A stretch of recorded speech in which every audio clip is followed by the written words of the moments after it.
નમસ્કાર વિદ્યાર્થી મિત્રો, સ્વાગત છે તમારું. તો આશા છે કે તમારું પેપર સારું રહ્યું હશે અને રેજ ને એક નહીં, બે નહીં, 5 નહીં, 10 નહીં, પણ 38 માંથી 25 ગુણનું પૂછાણું છે. અને એ 38 ગુણ એટલે કયા? જેનો તમે કાલ જ વિડીયો કદાચ જોયો હશે કે સેક્શન ડી અને સેક્શન સી માંથી જે આપણે પ્રશ્ન ટોપિક કરવાના કીધા હતા, એ ટોપિકમાંથી 25 ગુણનું પૂછાણું. અને વિભાગ એ તો આખો આપણા 2 વિડીયોમાંથી પૂછાયેલો છે. એની લિંક પણ તમને શેર કરેલી છે. તો જોઈએ આપણે આજનું પેપરનું સોલ્યુશન. જો તમારે આ વિડીયો જોવો હોય તો જો તમને આવી પીડીએફ મળે તો એ પીડીએફના યુટ્યુબના લોગો ઉપર તમે ક્લિક કરશો એટલે તમે સીધા વિડીયો ઉપર આવી જશો. પછી અમારું વોટ્સઅપ ગ્રુપમાં પણ તમે જોઈન થઈ શકો છો. એ જોઈન થવા માટે અહીંયા વોટ્સઅપના લોગો પર ક્લિક કરવાનું રહેશે. એપ્લિકેશન પણ છે જેનો ઉપયોગ પણ કરી શકો છો. તો હવે મુખ્ય મુદ્દા પર આવીએ આપણે. આજનું પેપર ફેબ્રુઆરી-માર્ચ 2025માં લેવાયેલું આપણું બોર્ડનું વિજ્ઞાનનું પ્રશ્નપત્ર. તો એ વિજ્ઞાનના પ્રશ્નપત્રનો વિભાગ એ જોઈએ. વિભાગ એમાં જ પહેલો જ પ્રશ્ન છે કે ખોરાક રાંધતી વખતે જો વાસણના તળિયા બહારથી કાળા થઈ જાય છે તો એનો અર્થ શું છે? તો આપણા મિત્રો પહેલા કીધેલું છે કે બળતણનું સંપૂર્ણ દહન થતું નથી, માટે એ કાળા કલરની મેશ ઉત્પન્ન થાય છે. પછી જોઈએ બીજો પ્રશ્ન, નીચેના પૈકી કયો ઘ્રાણેન્દ્રિય સૂચક છે? સૂચક ઘણા બધા હોય પણ આપણને પૂછ્યું છે ઘ્રાણેન્દ્રિય સૂચક. તો ઘ્રાણેન્દ્રિય સૂચકમાં કોણ આવશે? અહીંયાથી આ વેનીલા આવશે. બીજા બધા સૂચક જે છે, જો આ ફિનોલ્ફથેલિન, મિથાઇલ ઓરેન્જ, આ બધા કૃત્રિમ સૂચકો છે. હળદર છે એ આપણું કુદરતી સૂચક છે. આગળ જોઈએ, 1 માઇક્રો એમ્પિયર એટલે કેટલા એમ્પિયર? તો 10⁻6 જેટલા એમ્પિયર હોય અને 1 માઇક્રો એમ્પિયર કહેવાય. એના પછી ચોથું જોઈએ, મનુષ્યના ફેફસાએ કયા તંત્ર સાથે સંકળાયેલો છે? તો આપણે જે શ્વાસ લઈએ છીએ ત્યારે ફેફસા ઉપયોગમાં આવે છે. તો શ્વાસ લઈએ તો કયું તંત્ર હોય? શ્વસન તંત્ર હોય છે. નેક્સ્ટ જોઈએ, મોટી ઉંમરની વ્યક્તિના આંખનો સ્ફટિકનો લેન્સ દૂધિયો વાદળછાયો બની જાય છે. આ કયા પ્રકારની ખામી છે અથવા પરિસ્થિતિ છે? એને કહેવાય મોતિયો. નેક્સ્ટ જોઈએ, અરીસાની સામે ગમે ત્યાં ઊભા રહો છતાં તમારું પ્રતિબિંબ ચકતું મળે તો આ અરીસો.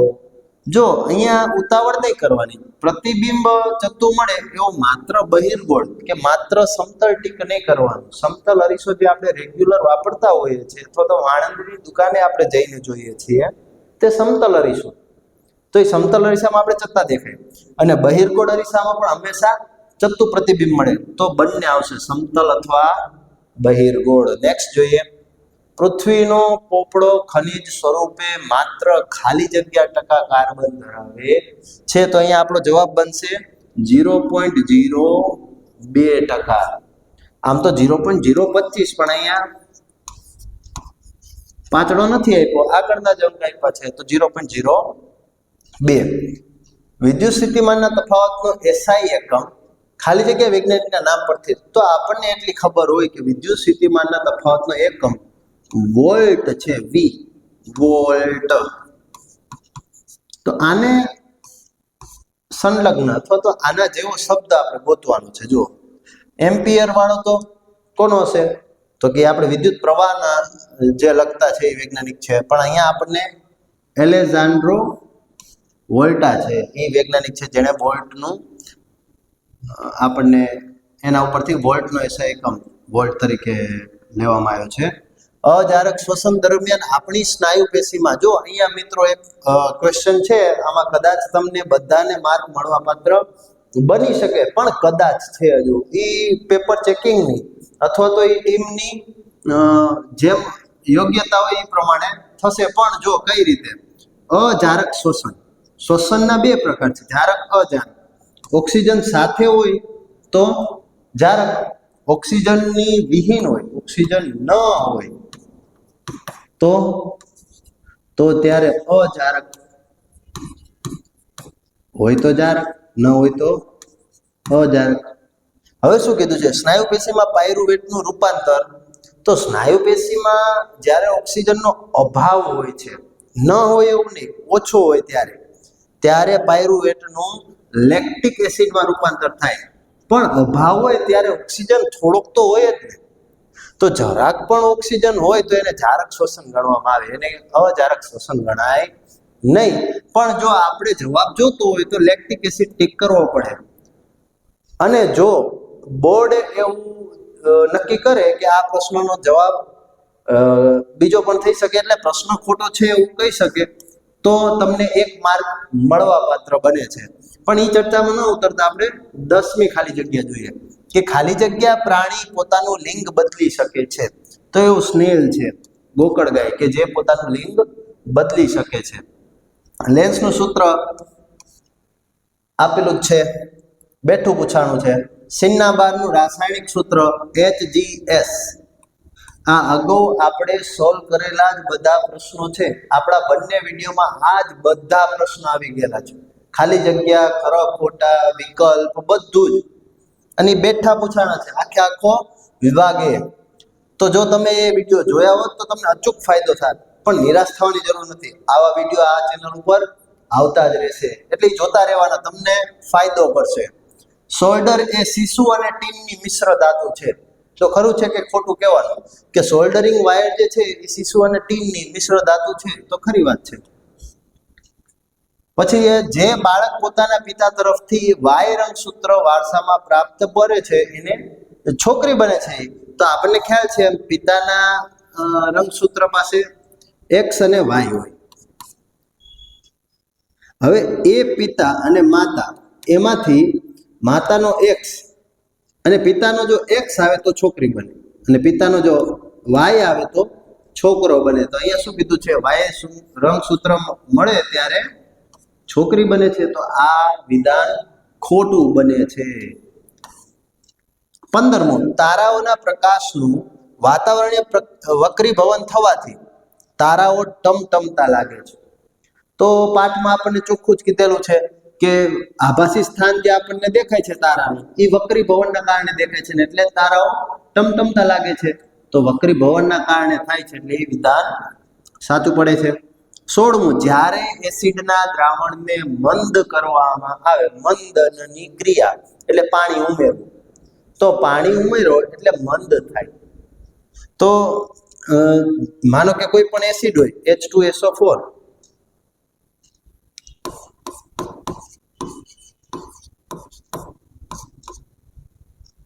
તો એમ કે છે કે H3O+ ની સાંદ્રતામાં વધારો થાય છે. તો H3O+ H2O માંથી બનશે.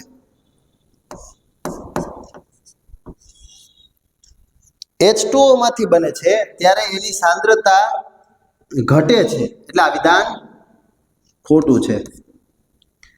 17મું, માનવ શરીરમાં કયો અંતઃસ્ત્રાવ બનવા માટે આયોડિન જરૂરી છે? તો માનવ શરીરમાં થાઇરોક્સિન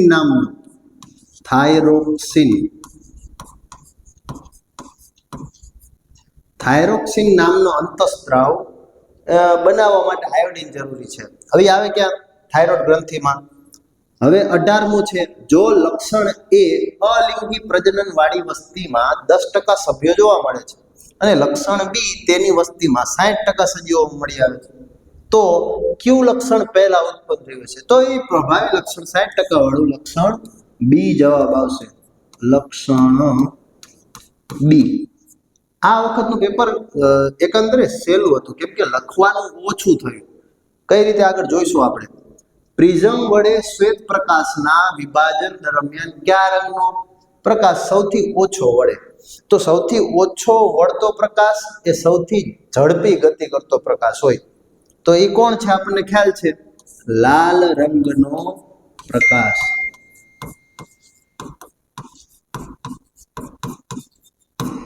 લાલ રંગનો પ્રકાશ. 20મું પૂછ્યું છે, બેઠી વ્યાખ્યા. વિદ્યુત પ્રવાહ એટલે શું? તો આડછેદમાંથી વાહકના આડછેદમાંથી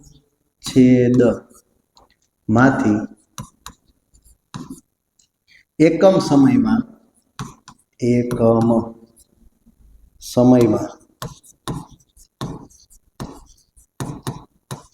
પસાર થતા વિદ્યુત ભારના જથ્થાને વિદ્યુત પ્રવાહ કહે છે. તો આ હતી વિદ્યુત પ્રવાહની વ્યાખ્યા. પછી જે જોડકા બેઠા લીધેલા છે, આપણે જે વિડીયો મૂકેલા છે એ પ્રથમ કસોટી અને દ્વિતીય કસોટીના છે, અને એ જ બેઠા જોડકા અહીંયાથી લીધેલા મૂકેલા છે. તો સાયટોકાઇનિન આ નામનું જે અંતઃસ્ત્રાવ છે વૃક્ષોમાં, એ શું કરે છે તો કે કોષને વિભાજન કરવા માટે પ્રેરિત કરે છે. એટલે 21માં સી આવશે. 22મું જિબરેલિન. તો જિબરેલિન છે એ પ્રકાંડની વૃદ્ધિમાં મદદરૂપ બને છે. પછી જોઈએ 23મો કે જે સજીવો પોતાનો ખોરાક જાતે બનાવે છે. તો પોતાનો ખોરાક જાતે બનાવે, સ્વયંપોષી, એટલે કે વૃક્ષો, ઘાસ, એ બધું. તો એ કોણ હોય તો કે નીચેનું સ્તર જે ઉત્પાદક છે. તો 23માં આવશે બી. પછી કે જે સજીવો વનસ્પતિનો ખોરાક તરીકે ઉપયોગ કરે. તો ફક્ત વનસ્પતિ તરીકે ઉપયોગ કરતો હોય ખોરાક તરીકે, એવો વર્ગ કયો છે તો ઉત્પાદકની ઉપર, અહીંયા ઉત્પાદક આવે, એની ઉપર આવે ઉપભોગી અથવા તો પ્રાથમિક ઉપભોગી, જે હંમેશા તૃણાહારી ઘાસ ખાવાવાળા અથવા તો વનસ્પતિ ખાસ ખાવાવાળા તૃણાહારી વર્ગ કહેવાય છે. એટલે 24માં આવશે એ. પછી વિભાગ બી છે. જો તો વિભાગ બી માં આપણે સોલ્યુશન કરીએ તો એક ચળકતા કથ્થાઈ રંગના તત્વ એક્સ ને હવામાં ગરમ કરતા તે કાળા રંગનું બને છે. તો એ એક્સ તેમજ કાળા રંગના સંયોજનનું નામ આપો. તો કોપર જે છે સીયુ, એ ધાતુ કથ્થાઈ રંગની જોવા મળે છે. એને હવામાં ગરમ કરો તો ઓક્સિડેશન થવાથી CuO એટલે કે કોપર ઓક્સાઇડ બને છે. તો તમારો જવાબ બને કે તત્વ એક્સ એ કોપર છે અને કાળા રંગનું સંયોજન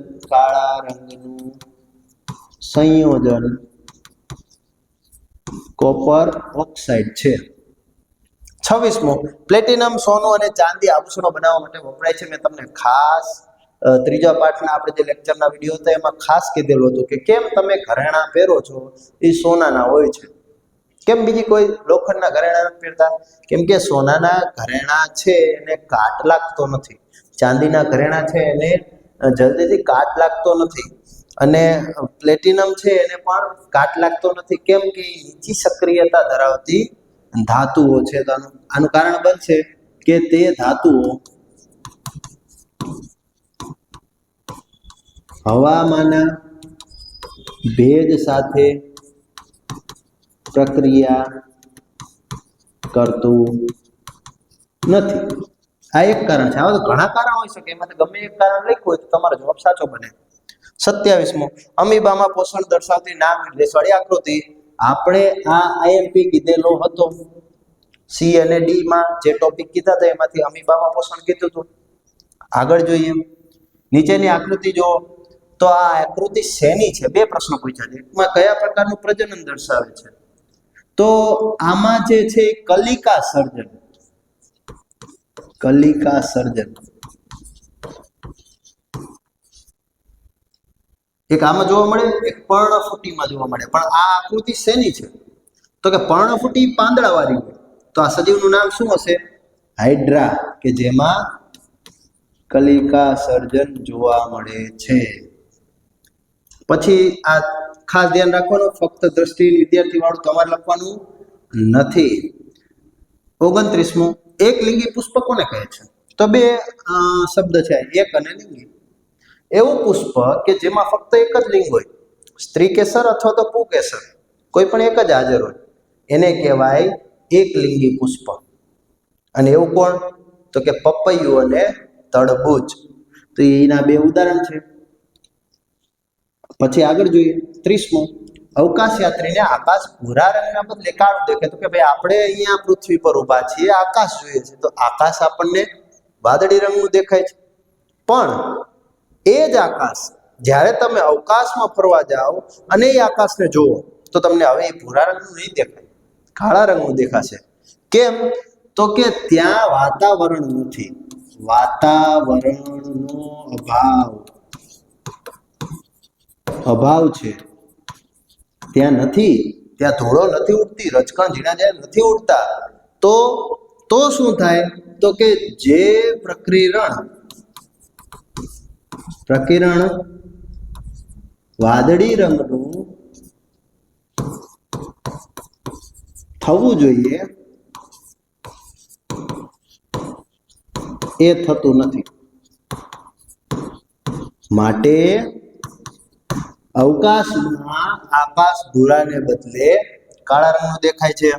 નેક્સ્ટ જોઈએ, કોઈ વિદ્યુત બલ્બના ફિલામેન્ટમાંથી 0.5 એમ્પિયર વિદ્યુત પ્રવાહ 20 મિનિટ સુધી વહે છે. તો હવે ઉતાવળ નહીં કરવાની, કે જેને દાખલો આવડતો હોય એ વિદ્યાર્થીઓ ઉતાવળ કરી નાખે કે ભાઈ આ વિદ્યુત ભાર ગણવાનો કીધો છે ને વિદ્યુત પ્રવાહ આપ્યો છે ને સમય આપ્યો છે, તો કે આનું સૂત્ર આવે કે I બરાબર Q ના છેદમાં T.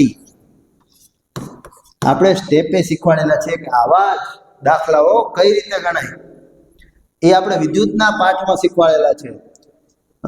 I બરાબર 0.5 એમ્પિયર. હવે T બરાબર 20 મિનિટ છે, તો મિનિટની સેકન્ડ કરવી તો 1 મિનિટમાં 60 સેકન્ડ, તો 20 ગુણ્યા 60 એટલે 1200.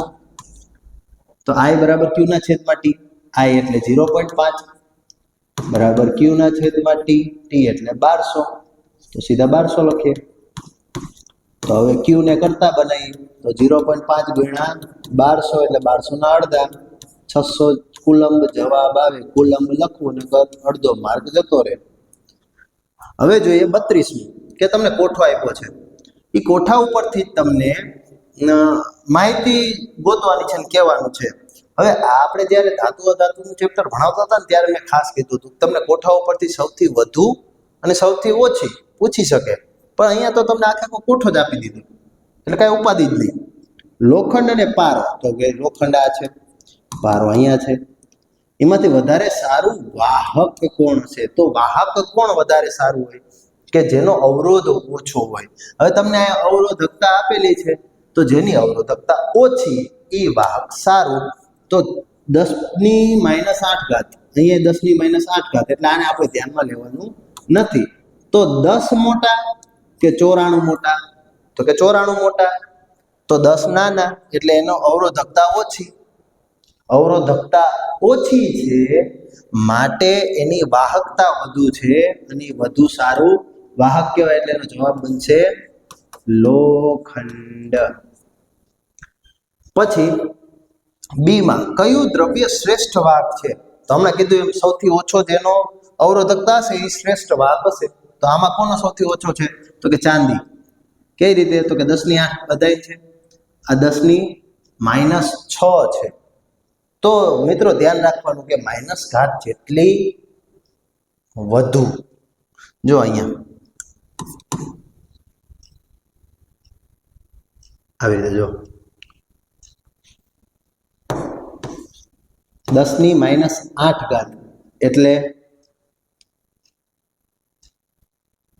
0.00000 એવું કરીને 1, અને 10⁻⁶ એટલે 0.0006 કરી છઠ્ઠો એકડો. એટલે આ બે માંથી મોટો આંક કયો થયો? તો કે આ થયો.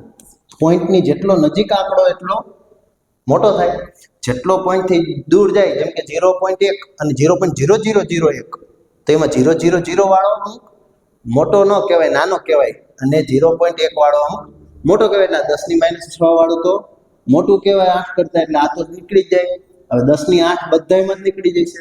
તો સૌથી નાનો અંક કયો? તો કે 1.60 વાળો, એટલે કે ચાંદી સૌથી વધુ વાહક હશે. તાંબુ નહીં હોય, ચાંદી હશે. પછી સોલેનોઇડ, ઈઝી છે વ્યાખ્યા, કે કોઈ એક કોપરના તારને, અલગ કરેલા કોપરના તારને ગોળ ગોળ અત્યંત નજીક લૂપમાં, આટામાં ગોઠવવામાં આવે, અને ઈ જે બને છે એને સોલેનોઇડ કહેવામાં આવે છે. 34મું, તમે કચરા નિકાલની સમસ્યા માટે આઈએમપી કીધેલો જ હતો. આ દાખલો 4 માર્ક માટે, સોરી પ્રશ્ન 4 માર્ક માટે કીધેલો હતો, પણ અહીંયા આપ તમને 2 માર્કમાં પૂછાઈ ગયો. 4 માર્કમાં કઈ રીતે કીધો હતો? તો કે 2 માર્કના 2 પૂછાય. તો એ 4 માર્કમાં પૂછે કે આમાં પૂછાય? લખવાનું તે જ હોય. શું યોગદાન આપી શકો અને કોઈ પણ 2 પદ્ધતિઓના નામ લખો ભાઈ. તો એ આઈએમપી પ્રશ્ન હતો, કીધેલો છે. 35મું જોઈએ. નીચેના નિવાસન તંત્રમાં કુદરતી કયું છે અને કૃત્રિમ કયું છે? ભાઈ આપણે કયું બનાવ્યું છે અને ભગવાને કયું બનાવ્યું છે? જંગલ. તો કે ભગવાને બનાવ્યું એટલે આ કુદરતી કહેવાય. કુદરતીમાં કયા આવશે? તો કે જંગલ. પછી બગીચો કોણે બનાવ્યો? ભગવાને. તો કે ના, આપણે બનાવ્યો એટલે એ નહીં આવે. માછલી ઘર કોણે બનાવ્યું? તો કે આપણે બનાવ્યું, એ નહીં આવે. તો શું આવશે? સમુદ્ર. અને કૃત્રિમમાં શું આવશે? બગીચો અને માછલી ઘર. 36મું, માનવ શ્વસન તંત્રના અંગોના નામ જણાવો. તો ફેફસા હમણાં જ ગયું. ફેફસા, નાસિકા કોટર,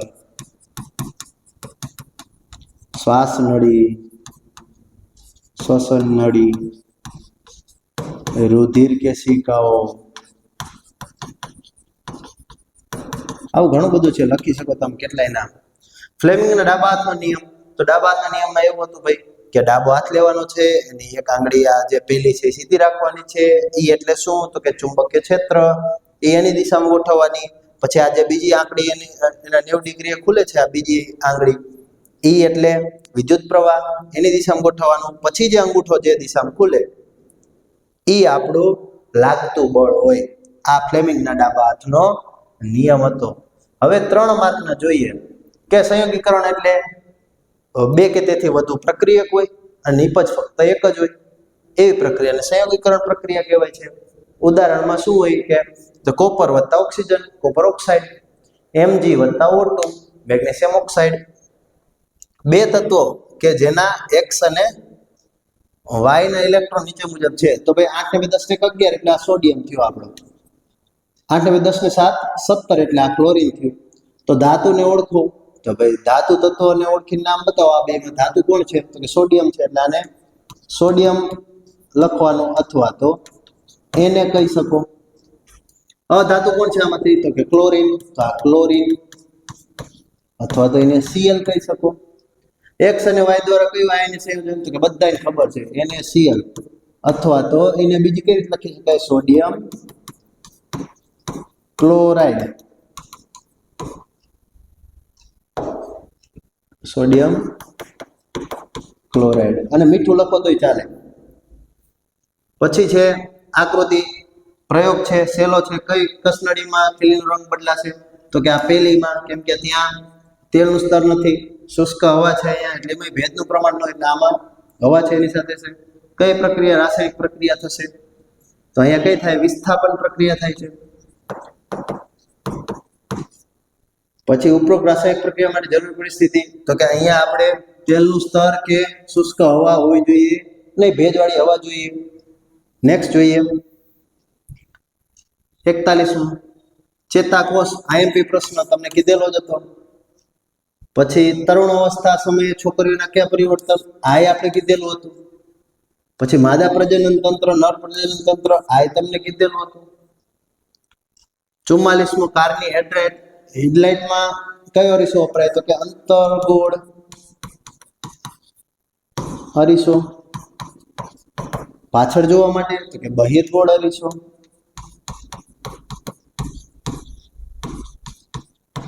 સોલાર ભઠ્ઠી? તો કે અંતર્ગોળ અરીસાથી બને. આ તો તમને કોષ્ટકમાં આપેલું જ છે. તો શું થશે? તો કે પ્રતિબિંબનું સ્થાન ક્યાં? તો કે 2F2 થી દૂર. પ્રકાર કેવો હશે? તો કે વાસ્તવિક. અને ઉલટું. અને પરિમાણ કેવું હશે? તો કે મોટું. કિરણાકૃતિ કેવી? તો કે ભાઈ જો આપણો બહિર્ગોળ લેન્સ, અહીંયા F1, અહીંયા 2F1, અહીંયા F2, અહીંયા 2F2, આ O, અહીંયા વસ્તુ મૂકી, ક્યાં મૂકી છે? F1 અને 2F1 ની વચ્ચે મૂકી દીધી, તો એક O માંથી પસાર થાય અને એક કેન્દ્રમાંથી પસાર થશે, તો એ બે અહીંયા ભેગા થાય છે 2F2 થી દૂર. આવી આકૃતિ આવે છે. અહીંયા આકૃતિમાં થોડીક તમારે સમજણ જાતે પાડવી પડશે, કેમ કે આપણી પાસે એટલી જગ્યા અત્યારે નથી, સમય થોડો ઓછો છે. એક વિદ્યુત હીટરમાં પ્રાપ્તિ સ્થાનમાંથી 4 એમ્પિયર, તો બેઠું ઉદાહરણ છે ચોપડીનું.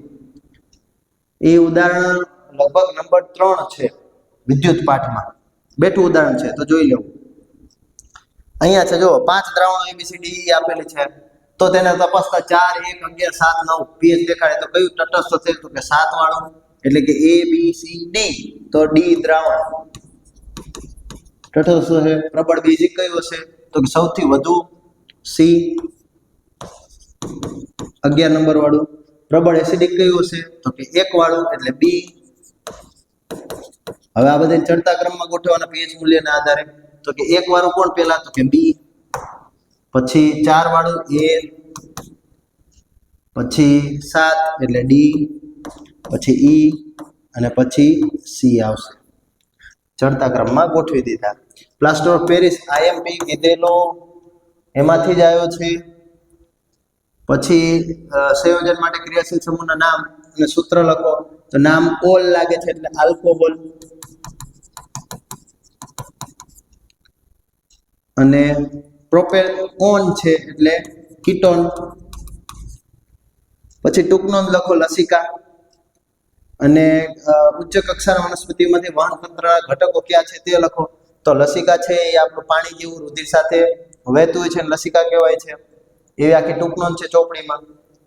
ઉચ્ચ કક્ષાની વનસ્પતિમાં વહન તંત્ર કયા ઘટકો છે અને તેના કાર્ય લખો, તો જે જલવાહક છે, નનવાહક છે, એના કાર્ય લખવાના હતા. સ્વયંપોષી વિષમપોષી પોષણ વચ્ચે IMP પ્રશ્ન કીધેલો. મૂત્રપિંડ નલિકાની સંરચના વાળી IMP પ્રશ્ન, મોસ્ટ IMP કીધું હતું, આવી ગયું. લઘુ દ્રષ્ટિની ખામી મોસ્ટ IMP કીધી હતી આકૃતિ સાથે, અને કીધું તું ખાસ આકૃતિ દોરજો, જો આવ્યું. પછી છે ચુંબકીય ક્ષેત્ર રેખાઓ, તમને કીધું તું ખાસ IMP પ્રશ્ન છે. આઈ કીધું તો વિદ્યુત શોર્ટ સર્કિટ એટલે કે ઓવરલોડિંગ થાય ત્યારે શું, અથવા ઘરેલું વિદ્યુત પરિપથ, બેમાંથી એક પૂછાશે, અથવા ફ્યુઝનો ઉપયોગ. તો આ બધું એક જ થયું, ફ્યુઝનો ઉપયોગ કહો, ઓવરલોડિંગ કહો કે શોર્ટ સર્કિટ કહો. પછી છે પૂરા નામ લખો. CFCA, તો CFC એટલે ક્લોરો ફ્લોરો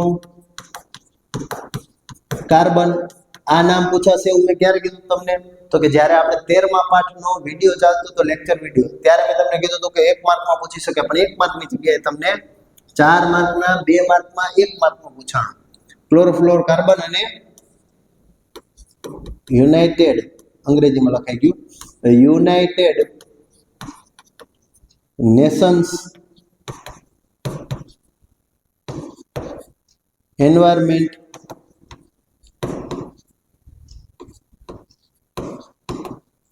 પ્રોગ્રામ. નિર્વસનતંત્રમાં વિઘટકોની ભૂમિકા શું છે? તો કે વિઘટકો સફાઈ કામદાર તરીકે કામ કરતા હોય છે, અને એ બધા વિઘટન કરે છે, એટલે કે સરળ અકાર્બનિક પદાર્થોમાં વિઘટન કરે છે કાર્બનિક પદાર્થોનું, અને સૌથી ઉચ્ચ સ્તરમાં હોય છે. લગભગ માંસાહારી જ હોય છે બધા.